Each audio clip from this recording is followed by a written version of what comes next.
Ladies and gentlemen, please keep your hands and feet inside the ride at all times. Make sure that your seatbelt is fastly secured. And now the transfer portal is officially open. Enjoy the ride.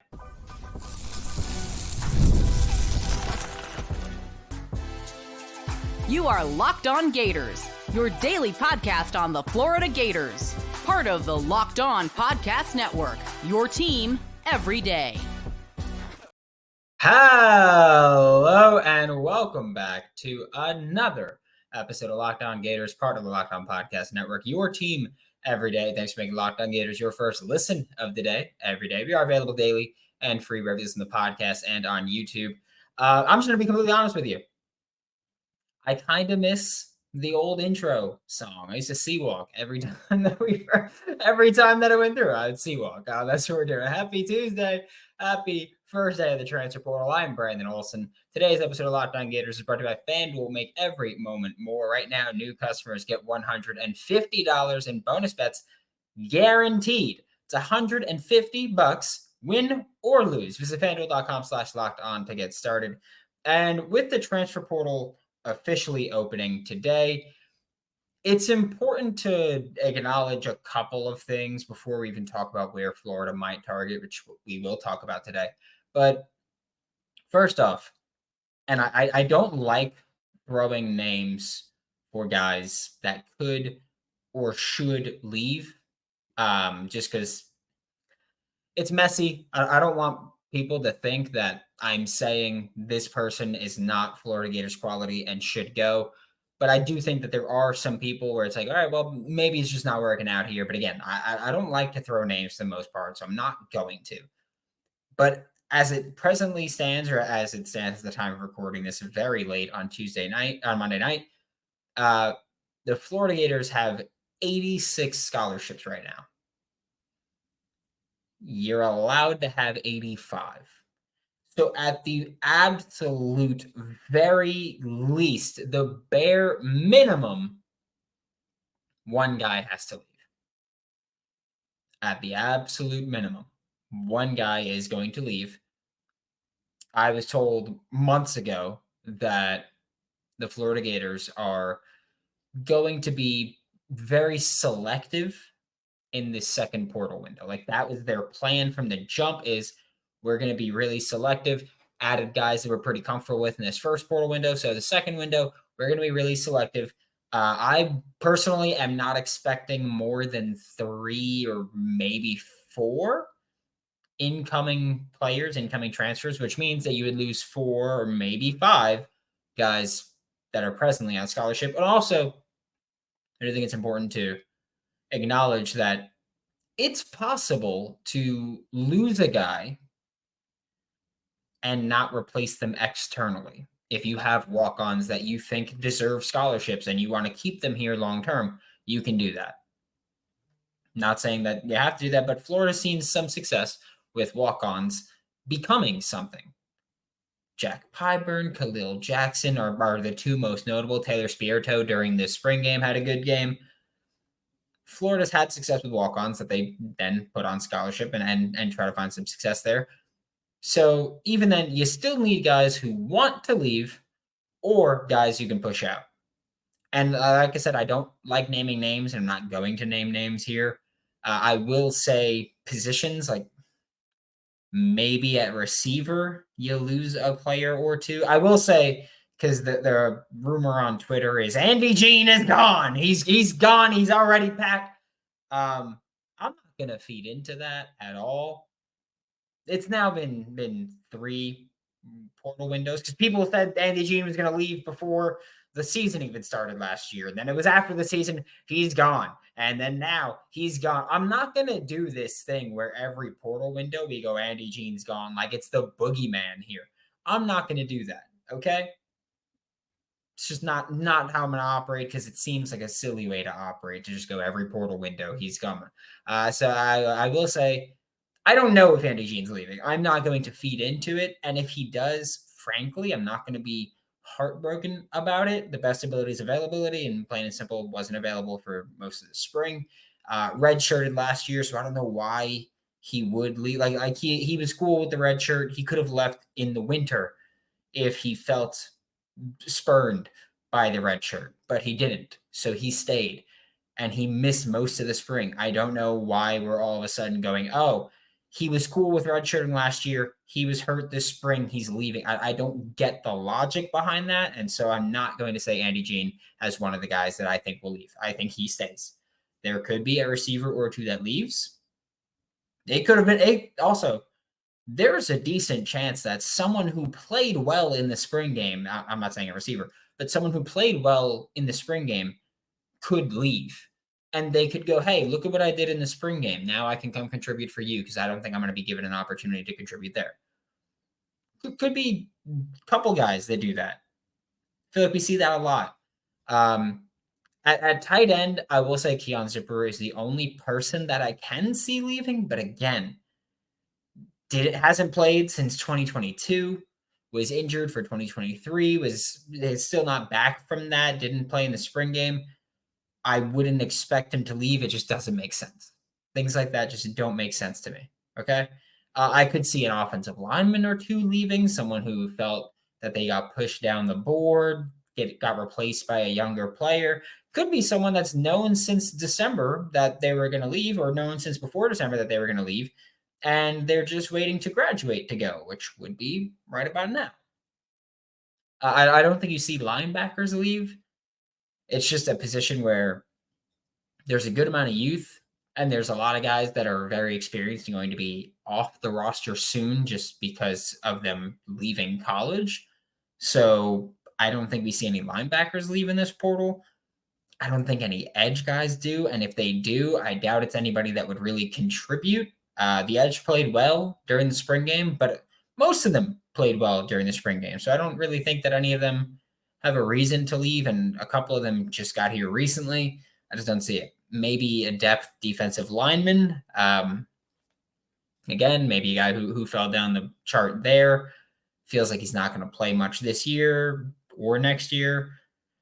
Depth defensive back? Corner, maybe? Like Florida's going to run a 4 or 5 man rotation. And I feel like if you're not in that rotation, you might consider going, especially if you've graduated already and it's like, well, I'm not contributing, but at least I got a degree from here. And now I'll go try to contribute somewhere else. Again, there's a lot of maybe names here because there are. Like I went through the depth. I went through the roster. And I was like, okay, guys, I could see leaving. And these are the position groups where it came out. Like a lot of maybe names here. But the overwhelming feeling amongst Florida Gators fans should be that I don't think any players that hold legitimate value for 2024 are going to be portaling out.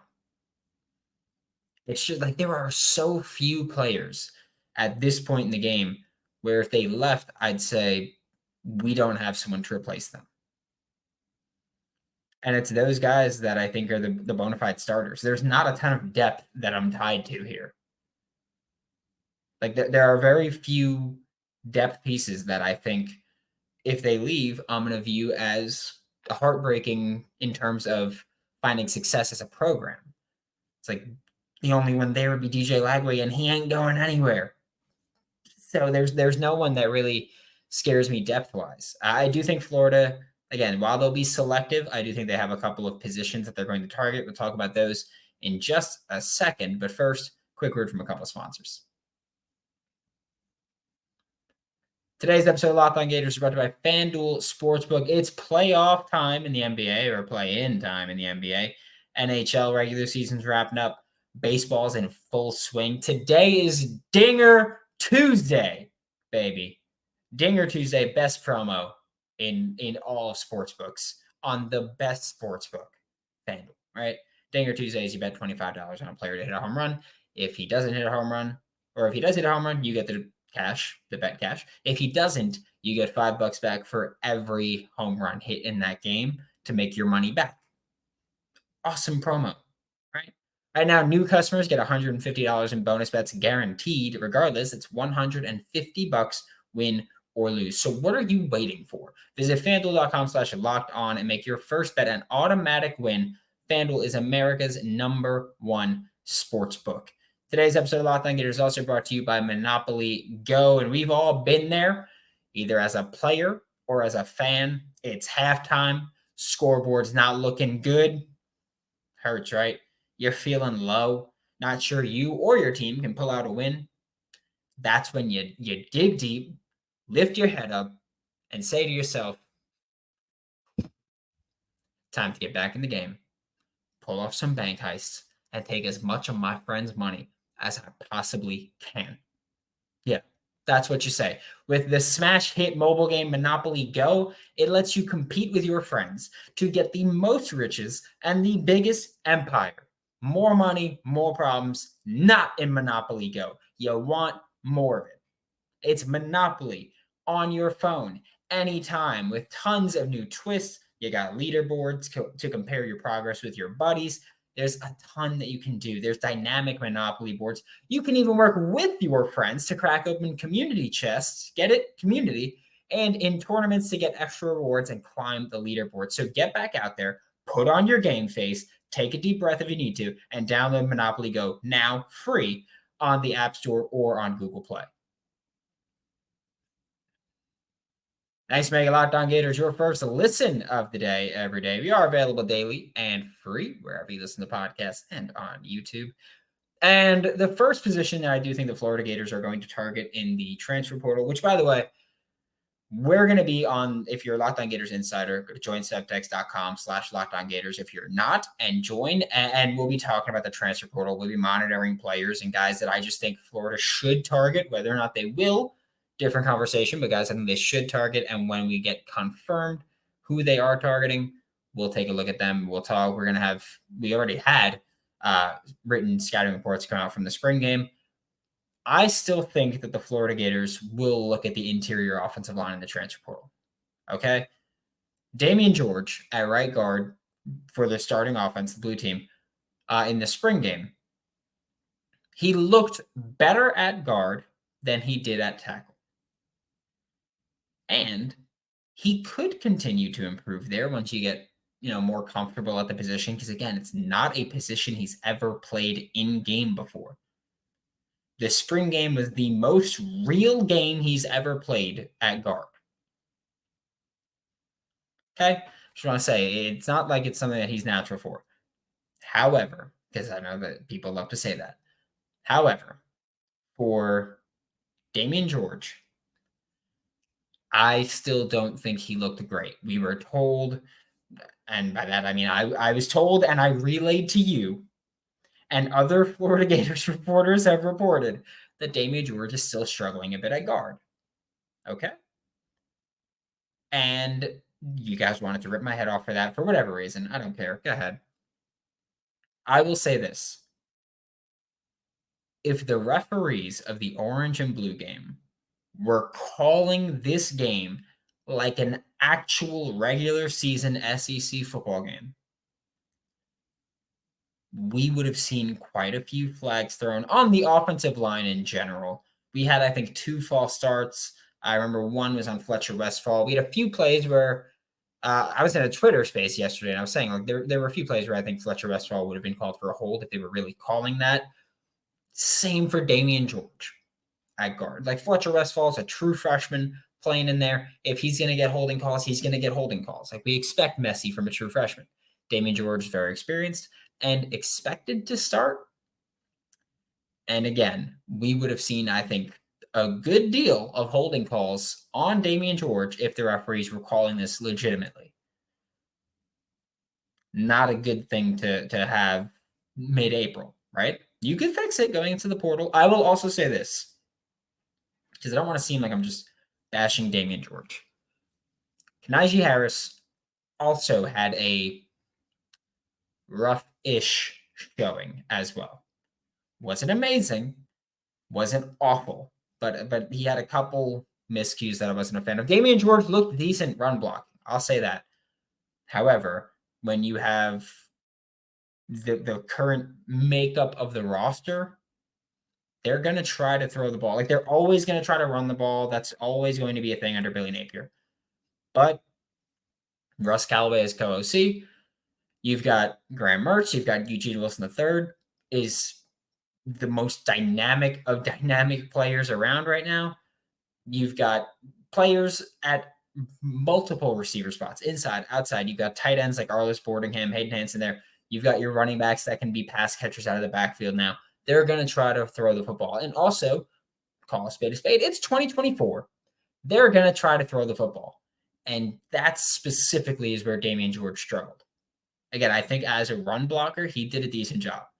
But in pass pro, it got ugly at times. Okay?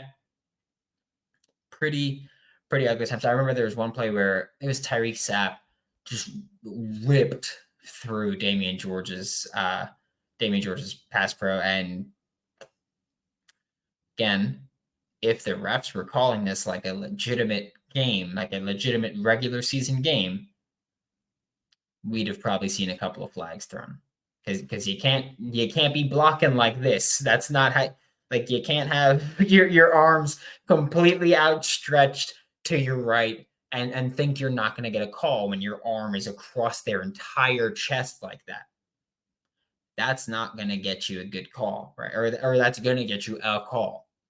So things like that can happen. I would fully expect this coaching staff to look for a guy who they think can step in and kind of plug and play this at guard. Thing is, got to have someone hit the portal there. We saw yesterday, we saw quite a few offensive linemen hit the portal. There were a couple from Colorado, if I'm not mistaken. Peyton Kirkland from Texas, who Florida recruited when he was coming out of high school. And I know a lot of people talked about that one. I wouldn't have any expectations for Peyton Kirkland with Florida. He would have to sit the year, even though Texas and Oklahoma are not technically in the SEC yet. I think that's July 1st. It officially happens. They are still counted in that umbrella of you have to wait a year in the SEC. So if you're going from SEC school to SEC school, you have to wait a year. Peyton Kirkland fits that. So he would have to wait a year if he came over, which is fine. Like you could, if he wants to go and he wants to come to Gainesville and you want to bring him in, that's fine. He doesn't address a need right now. He doesn't address anything presently. So that's why if you want to bring him in, sure. Doesn't address what we're talking about though, and it doesn't address anything at interior offensive lineman, at right guard, left guard, whatever it may be. Go out there and find competition. That's what I want this coaching staff to do. Find competition to push your guys that you think need a bit of push. And either they step up and they elevate their play and they become better, or they move down the depth chart and your team still gets better. Either way. So that's where I feel about that one. We're sticking on the offensive side, but before we get there, we're going to talk about a quick word from LinkedIn. Today's episode of Locked On Gators is brought by LinkedIn. When you're hiring for your small business, you want to find quality professionals that are right for the role. That's why you have to check out LinkedIn Jobs. LinkedIn Jobs has the tools to help you find the right professionals for your team faster and for free. And LinkedIn isn't just another job board. LinkedIn helps you hire professionals that you can't find anywhere else. Even those who aren't actively searching for a new job but might be open for the perfect role, you can set that. Like if you're not a small business owner, or if you're not a recruiter or a boss of any kind, and you're looking for work, just so you know, in LinkedIn, you can set it so that it says that you're open for opportunities, and you can set it so that everyone can see that, and you get that little circle that says you're looking for work, little green circle on your picture that says you're looking for work, and everyone can see that. Or if you don't want your current workplace to know that, or if you just don't want to advertise it, you can set it so that you don't get that green circle, but recruiters can still see it. Beautiful thing. Just saying. Post your job for free at linkedin.com/lockedoncollege. That's linkedin.com/lockedoncollege to post your job for free. Terms and conditions do apply. Thanks for making Locked On Gators your first listen of the day. Every day we are available daily and free wherever you listen to podcasts and on YouTube. Podcast audio drops at 3 a.m. Eastern time every day. YouTube drops at 8 a.m. Eastern time every day. Just saying, if you want to join the chat, do it. If you want to leave a review on any audio platform, do it. You're more than welcome to. Positive or negative, constructive criticism is helpful. But the last position that we're going to talk about today that I think Florida will look for is receiver. Shocking, right? There's been improvement in the room so far. Like, look at Marcus Burke, great spring game. Hopefully he's put it together and will contribute for the Florida Gators this fall. Aiden Mizell, decent game. Showed off a little bit of the speed, scored a touchdown. Taylor Spirito had his touchdown, made a couple nice grabs. Good game for him. Chimere Dike, Trey Wilson. Guys improved, right? But by all accounts, the Florida Gators are looking to add another receiver or two to that room that can step in and contribute. I'm not saying you got to go out there and grab a wide receiver one, but you can add just like my expectation for who they would add is that they would try to find a guy that can go inside out. Because one of the big things about Trey Wilson is that you can play him at a million different spots and find some success, which, by the way, just saying, it'd be really cool if you put him in the backfield a little bit. We saw a little bit of it last year. Put him in the backfield, let him run angle routes, let him just cook linebackers. Could be fun. But with that versatility means that you don't have him at the receiver spots. When he's in the slot, that means you don't have him out wide. You need someone out wide. When he's out wide, you don't have him in the slot. You need someone in the slot. My expectation is that Florida will try to find another guy that can play inside out. I don't think that they're too interested in finding guys where they go, all right, he's going to be on the field only in the slot. I think maybe there's some guys where they go, all right, he's going to be on the field only out wide, or the huge majority of his snaps out wide. That's something that we've seen quite a bit of just in college football. But we usually see guys who are like elite play wide receiver or play outside receiver and in the slot.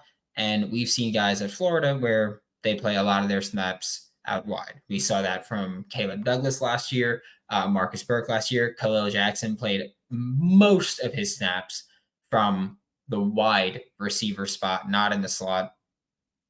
I think that we see more of Khalil Jackson out wide. Last year was, I think, like 60% of his snaps out wide. I'd expect that to go to like 65, 70. To add a guy that can play inside out where Chimere Dike can play inside out, Trey Wilson plays inside out, and Khalil Jackson, I think, can play inside out. I just feel like with his skill set, he's so good on the outside there that's where he should go. And then I would also expect another depth piece with speed. Maybe find a guy that you think can contribute on special teams.